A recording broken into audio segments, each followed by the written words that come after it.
Hello everyone, welcome to टेक्टिव with Ranjan, presented by Advait education ANJ exams and powered by GATE academy. इस session में हर बार की तरह आज भी लेके आए हैं गवर्नमेंट जॉब वैकेंसी की डिटेल। तो चलिए देखते हैं ये वैकेंसी किस डिपार्टमेंट की तरफ से आ रही है।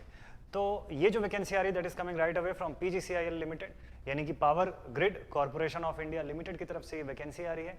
एक दो बातें जो बिल्कुल खास तौर पर मैं आपको बता दूं वो एकदम मस्त से क्लियर रखिएगा। तीन बातें अगेन इसके बारे में। पहली बात, पावर ग्रिड कॉर्पोरेशन की तरफ से आई हुई ये वैकेंसी जो है it is purely on the contractual basis, contract basis पर है, जो 24 महीने या प्रोजेक्ट की कंप्लीशन तक ये कॉन्ट्रैक्ट जो है ये चल सकता है। दूसरी बात, इस वैकेंसी के लिए मिनिमम 1 साल का एक्सपीरियंस जो है वो मैंडेटरी होता है। ठीक है, तो इस पोस्ट में यहाँ पे जो 2 पोस्ट के फॉर्म में जो पूरी वैकेंसी आई हुई है उसमें एक्सपीरियंस बेसिस पर सिलेक्शन होने वाला है। ठीक है, और तीसरी बात, स्टेट स्पेसिफिक नहीं है और फाइनल ईयर के स्टूडेंट जो है वो नहीं अप्लाई कर सकते हैं इस पर। ठीक है, डिग्री का कंप्लीशन मैंडेटरी है क्योंकि पिछले ही पॉइंट में मैंने बता दिया कि ये एक्सपीरियंस बेसिस पे। अब इसके आगे समझते हैं। तो पावर ग्रिड में ये वैकेंसी का मौका आया हुआ है। हालांकि वैसे देखा जाए तो ये 24 मंथ्स या प्रोजेक्ट के कंप्लीशन तक आपको ये रिक्रूट करके रखते हैं, बट इस ड्यूरेशन पर सैलरी जो है ये गुड है। और जो बच्चे अभी अनएम्प्लॉयड हैं, all those students who are looking forward for a job in a government sector right now, तो उनके लिए एक ठीक है, एक अच्छी अपॉर्चुनिटी हो सकती है ये। ठीक है, देखते हैं। Engagement shall be purely on a temporary और contractual basis for a period of 24 months initially और till the completion of project, जो भी पहले हो जाता है उस अकॉर्डिंग। पोस्ट जो यहाँ पे आया हुआ है ये 2 टाइप की कैटेगरी में आया हुआ है। पहला एक आया हुआ है फील्ड सुपरवाइजर की पोस्ट और दूसरी जो आई हुई है दैट इज फील्ड इंजीनियर की पोस्ट। तो फील्ड इंजीनियर की जो पोस्ट है वो देख लेते हैं। इसकी वैकेंसी है 48 for electrical, field engineer civil के लिए 17 है वैकेंसी, और फील्ड सुपरवाइजर यहां से शुरू होता है। फील्ड सुपरवाइजर की जो वैकेंसी है that is 50 in electrical and field supervisor is 22 for civil. तो बेसिकली इलेक्ट्रिकल और सिविल ब्रांच के स्टूडेंट्स के लिए ये पूरी की पूरी अपॉर्चुनिटी है यहाँ पर। ठीक है, नेक्स्ट अगर बात करें एज लिमिट की, तो देखिए एज लिमिट यहाँ पर 29 साल जो है वो अलाउड है एज ऑन 27 अगस्त। ठीक है, और इसके अलावा जो कैटेगरी वाइज जो रिलैक्सेशंस होते हैं as per the government norms वो तो यहाँ पर एप्लीकेबल होंगे ही। अब पोस्ट के बारे में अगर मैं बात करूँ, फील्ड इंजीनियर की अगर मैं बात करूँ, ठीक है, तो फील्ड इंजीनियर के पोस्ट के लिए जो एसेंशियल क्वालिफिकेशन है वो BBTech डिग्री की है। ठीक, यहाँ पर BBTech अलाउड है और जनरल कैटेगरी के कैंडिडेट्स के लिए वो 55% का पासिंग मांगते हैं, और SC ST PWD कैंडिडेट के लिए केवल पासिंग मार्क्स भी अगर है तो इट इज गुड। तो ये एसेंशियल क्वालिफिकेशन है। डिसिप्लिन आपका क्या क्या हो सकता है? इलेक्ट्रिकल हो सकता है, इलेक्ट्रिकल पावर हो सकता है, इलेक्ट्रिकल एंड इलेक्ट्रॉनिक्स हो सकता है, पावर सिस्टम इंजीनियरिंग या पावर इंजीनियरिंग। इनमें से किसी भी ब्रांच से अगर आपने परस्यू किया हुआ है अपनी BE या BTech डिग्री तो आप इसके लिए एलिजिबल हो जाते हैं। फील्ड एक्सपीरियंस मैंडेटरी है भाई, जैसा मैंने शुरुआत में बताया कि कम से कम 1 साल का पोस्ट क्वालिफिकेशन एक्सपीरियंस जो है वो आपका मैंडेटरी है इनमें से किसी भी डिजायर्ड फील्ड में। ठीक, वैसे ही अगर बात करें फील्ड इंजीनियर सिविल की, तो यहाँ पर भी BTech एलिजिबल हो जाते हैं। मार्क्स की क्राइटेरिया सेम है। डिसिप्लिन जो है वो केवल सिविल इंजीनियरिंग का यहाँ पे अलाउड है, और इन सेक्टर्स में से किसी में भी अगर आपका एक्सपीरियंस है पोस्ट क्वालिफिकेशन तो डेफिनेटली आप इसके लिए एलिजिबल हो जाते हैं। अब मैं अगर बात करूं फील्ड सुपरवाइजर पोस्ट की इलेक्ट्रिकल में, तो सुपरवाइजर पोस्ट के लिए देखिए एकदम क्लियरली लिखा हुआ है कि 3 साल का रेगुलर डिप्लोमा जो है वो यहाँ पर मैंडेटरी है in electrical engineering discipline. Marks की क्राइटेरिया अभी भी वही है, जनरल कैटेगरी के कैंडिडेट्स के लिए 55% मार्क्स और SC ST PWD के लिए वो जस्ट केवल पासिंग मार्क्स अगर है तो भी आप इसके लिए एलिजिबल हो जाते हैं। ठीक है, जनरल OBC और EWS के लिए 55% मार्क्स इज मैंडेटरी। बात करें कि हायर क्वालिफिकेशन अगर आप रखते हैं तो विथ डिप्लोमा और without diploma in both the cases not allowed. ठीक है, दोनों ही केसेस पर BE BTech MTech ME ये सब अलाउ नहीं है, केवल और केवल प्योरली डिप्लोमा कैंडिडेट्स के लिए ही है ये। डिसिप्लिन की बात करूं तो अगेन ये रिस्पेक्टिव ब्रांचेस में से अगर आपने किसी में भी अपना डिप्लोमा परस्यू किया हुआ है तो आप इसके लिए एलिजिबल हो जाते हैं।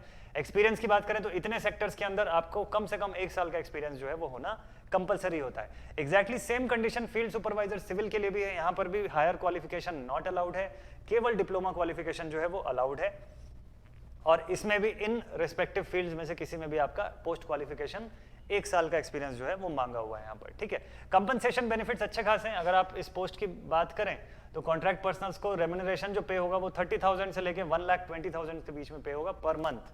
ठीक है, और इस 30,000 के ऊपर से industrial DA HRA perks plus 35% of basic पे ये सब कुछ रहेगा। ये अच्छा खासा एक गुड अमाउंट जो है वो रहता है। और हर 1 साल के कंप्लीशन पर जब आप अपने कॉन्ट्रैक्ट का 1 साल जब पूरा करते हैं तो उसके बाद वहां पर 3% का जो है वो इंक्रीमेंट भी एप्लीकेबल हो जाता है आपके लिए। ठीक है, नेक्स्ट अदर पोस्ट की बात करें, जो सिविल के सुपरवाइजर की जो पोस्ट है 89 और 90 नंबर पे, 189 और 190 नंबर पे, दैट इज हैविंग अ पे ग्रेड ऑफ 23,000 टू 1,05,000 और 3% का इस पर भी है। ये बाकी एडिशनल जो पर्क्स हैं वो यहाँ पर भी एप्लीकेबल हो जाते हैं, ठीक है। और अदर बेनिफिट्स में काफी सारे बेनिफिट्स भी हैं, जो एक गवर्नमेंट जॉब में जैसी बेनिफिट्स होती है अप्रोक्सीमेटली उसके आसपास के बेनिफिट्स यहाँ पर है, कि कितने आपको लीव्स मिलेंगे, कितने सिक लीव, कितने अर्न लीव्स, ये सारा कुछ यहाँ पर आप इसके लिए एंटाइटल्ड हो जाते हैं, ठीक है। और नेक्स्ट अगर बात करें, ये डिसेबिलिटी और रिलैक्सेशंस की यहाँ पे पूरी नॉर्म्स गिवन है। जो पहले पावर ग्रिड में काम कर चुके हैं कॉन्ट्रैक्ट बेसिस पर, उनको भी यहाँ पर क्या होगा, रिलैक्सेशन प्रोवाइड किया जा रहा है, तो ये भी एक इंपॉर्टेंट बात थी। नेक्स्ट, तो एंगेजमेंट जो होगा आपका पहले ही बता दिया है मैंने कि वो प्योरली कॉन्ट्रैक्चुअल बेसिस पर यहाँ पर अप्लाई हो रहा है, ठीक है। Yes, selection procedure. अब सिलेक्शन प्रोसेस जो है ना, वहां पर बेसिकली सीधे सीधे इंटरव्यू के थ्रू आपका सिलेक्शन होना है, लेकिन अगर इनकेस एप्लीकेशन ज्यादा हो जाते हैं तो उस कंडीशन पर ये लोग स्क्रीनिंग टेस्ट भी रख सकते हैं, तो वो प्योरली पीजीसीआईएल की मर्जी के ऊपर है, या डिपेंडिंग अपॉन कि कितने वहां पर एप्लीकेशन आते हैं। अगर स्क्रीनिंग टेस्ट रखा जाता है, सो इन दैट केस किस तरीके का होगा वो टेस्ट, तो टेस्ट 1 घंटे का होगा।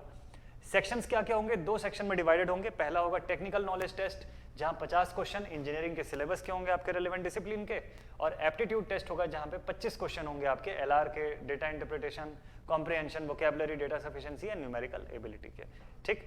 सभी एमसीक्यू टाइप टेस्ट होंगे आपके, 4 ऑप्शंस रहेंगे, इक्वल वेटेज होगा 1-1 मार्क्स का सबका, और किसी भी तरीके की नेगेटिव मार्किंग नहीं होगी। लेकिन मैं बता दूं आपको कि ये जो स्क्रीनिंग टेस्ट है ये ऑप्शनल है, जब वैकेंसीज या जब एप्लीकेशन ज्यादा हो जाएंगे तब स्क्रीनिंग टेस्ट होगा, अदरवाइज सिर्फ इंटरव्यू है, उससे ज्यादा कुछ नहीं, ठीक है।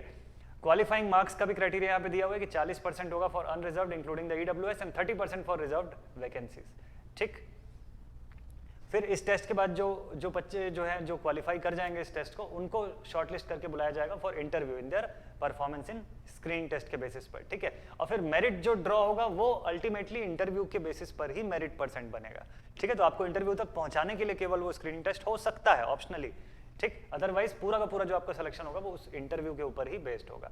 तो क्वालिफाइंग मार्क्स जो है वो कितने हैं, मिनिमम क्वालिफाइंग मार्क्स जो है अनरिजर्व्ड के लिए 40% है और रिजर्व्ड के लिए 30% का है, ठीक। हिंदी या इंग्लिश में आपका इंटरव्यू जो है वो हो सकता है, आप इसी 2 लैंग्वेज में ऑप्ट कर सकते हैं, ठीक है। फील्ड सुपरवाइजर की अगर मैं बात करूं तो यहाँ पर भी आपका एप्लीकेशन, आपकी एलिजिबिलिटी क्राइटेरिया को आप कितना मैच करते हैं, एक्सपीरियंस कितना है, उसी के आधार पर आपका जो है वहां पर सिलेक्शन होता है, स्क्रूटिनिंग होती है, ठीक है। बट फिर भी स्क्रीनिंग टेस्ट जब आप क्वालिफाई करते हैं तो आपको फिर से जो है इस फॉर्म में, अगर इनकेस स्क्रीनिंग टेस्ट होता है आपका तो इस फॉर्म में आपको टेस्ट दिलाना होगा। फिर अगेन 1 आवर का ड्यूरेशन का रहेगा, टेक्निकल नॉलेज का 50 जो आपके डिप्लोमा के सिलेबस का रहेगा, और एप्टीट्यूड टेस्ट जो होगा 25 क्वेश्चन होल्ड करेगा इन टॉपिक से, ठीक। नेक्स्ट अगर बात करूं, अगेन बाकी की क्राइटेरियाज यहां पर भी एग्जैक्टली सेम है। और प्लेसमेंट की अगर हम लोग बात करें कि प्लेसमेंट कहां पे हो सकता है आपका, तो प्लेसमेंट ऑल ओवर इंडिया, ये कहीं पर भी प्लेसमेंट पावर ग्रिड अपने होल्डिंग्स पर प्लेसमेंट प्रोवाइड कर सकती है। तो field engineer electrical and civil की अगर बात करूं तो जो एप्लीकेशन फीस है वो आपकी 400 की हो जाती है, और 189 और 90 यानी कि field supervisor electrical and civil की अगर बात करूं तो 300 रुपीज की जो नॉन रिफंडेबल एप्लीकेशन फीस होती है वो होती है, ठीक है। बाकी SC ST PWD और एक्स सर्विसमैन जो है वो एग्जेम्प्टेड है from the payment of fees, ठीक। हाउ टू अप्लाई, तो आपको जाना होगा www.powergrid.in इनकी ऑफिशियल वेबसाइट पर, और वहां जाके आप करियर सेक्शन में वहां से job opportunity, openings and executive position on all India basis, फिर वहां पे engagement of experience personnels on contract basis for the post of field engineer and field supervisor, इस ऑप्शन को क्लिक करेंगे, वहां से आप उस पर रीडायरेक्ट कर दिए जाएंगे, ठीक है। तो और ये एडिशनल डॉक्यूमेंट्स क्या क्या आपको रखने होंगे अपलोड करने के हिसाब से, तो ये इस फॉर्मेट में आपको रखने हैं, ठीक है। तो ये था इसका पूरा का पूरा डिटेल। तो आप सबसे इंपॉर्टेंट थिंग है कि आप इसकी ऑफिशियल वेबसाइट पर जाकर ही जो भी चीज करेंगे, आप एप्लीकेशन फॉर्म फिलअप करना या उसका इन्फॉर्मेशन भी अगर आप चाहें तो वहां से आपको डिटेल फॉर्म में मिल जाएगी, ठीक है, कि कौन कौन से डॉक्यूमेंट्स और किस फॉर्मेट में आपको अपलोड करना है। बाकी फिर इंटरव्यू के ड्यूरेशन में जो डॉक्यूमेंट वेरिफिकेशन होगा आपका, उसके लिए आपको पूरे डॉक्यूमेंट्स ओरिजिनल फॉर्म में वहां पर मैक्सिमम लेके जाने होते हैं, ठीक है। तो इसकी ऑफिशियल वेबसाइट आप लोगों ने देख ली, और जस्ट फिर कुछ जनरल इंस्ट्रक्शंस यहाँ पर दिए हुए हैं।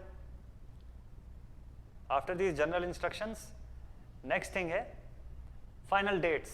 तो ओपनिंग डेट ऑफ ऑनलाइन जो है वो 13 अगस्त शाम 5 बजे से शुरू हो चुका है, ठीक है। तो फॉर्म आप ऑनलाइन जो मैंने वेबसाइट बताई उस पर जाकर ऑफिशियली इस पर पोस्ट कर सकते हैं, ठीक है। अपना फॉर्म जो है वो फिलअप करके सेंड कर सकते हैं। नेक्स्ट क्लोजिंग डेट जो है वो 27 अगस्त है, तो इस टाइम इस ड्यूरेशन का आप ध्यान रखिएगा। 27 अगस्त को ऑनलाइन फॉर्म फिलअप करना जो है वो क्लोज हो जाएगा। नेक्स्ट, कट ऑफ डेट जो है for the purpose of upper age limit and post qualification work experience के लिए जो है वो 27 अगस्त तक की है। और इंटरव्यू का डेट या स्क्रीनिंग टेस्ट का डेट जो होगा वो ग्रेजुअली इनकी वेबसाइट पर ऑफिशियली बताया जाएगा आपको, ठीक है।